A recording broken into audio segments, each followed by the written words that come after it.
Yo, kamusta kayo mga katormo? And for today's video, may gagawin na naman tayong shortcut. Itong shortcut natin ay simula dito sa Balanacan Road, Marinduque, papuntang Balugo, Buac, Marinduque. Kaya eto at pabilisin na natin ang video. Kapag nga pala kayo napunta ng Marinduque at napadaan kayo dito, abay alam ko na naman ang nasa isip nyo. Lalo na kapag ganito mga kurbada, guradong babanking ka. Abay pwede naman basta huwag ka lang ahataw ng sobra. Mahirap ka, baka dumiretso ka dyan sa bangin. Abay mababawasan talaga yung itlog mo dyan.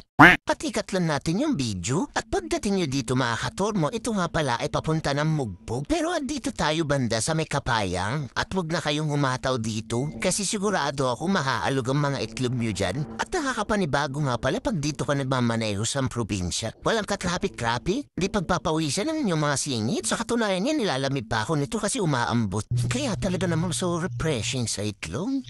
At ito nga pala, isang diretsyo lamang. Kaya mag-teleport muna tayo dito sa pinakadulo. Pagdating dito mga katormo ay hindi ako kumaliwa. Bagkus ako ay kumanan. Kapag kumaliwa kayo dyan ay dadaan pa kayo ng Mugpog Bayan. Pero pwede rin dumaan dyan. Nag-shortcut lang talaga ako dito kasi sa Balogo ang punta ko. At oo nga pala, ginawa ko lang tong video na to. Kung sakaling mapunta kayo ng Marinduque.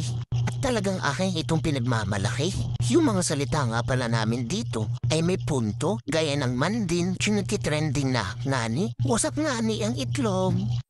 At syempre, hindi lang yun. Marami rin kayo mapupuntahan dito ng magagandang lugar. Kagaya ng Poktoy White Beach, Maniwaya Island, ay dun talaga makakatormo solid. One time lang ako nakapunta dun pero solid talaga. May pa-sandbar pa nga ni. At dito naman makakatormo ay kumaliwa ako. Huwag kang hindi diretso dun kasi hindi ko alam yun. At baka nagtataka kayo bakit umuwi ako ng Marinduque ng biglaan. Ang dahilan talaga ng aking pag-uwi dahil nagkasakit ang aking magulang. At ang backlight ko nga pala nung mga time na to ay aking kapatid na babae.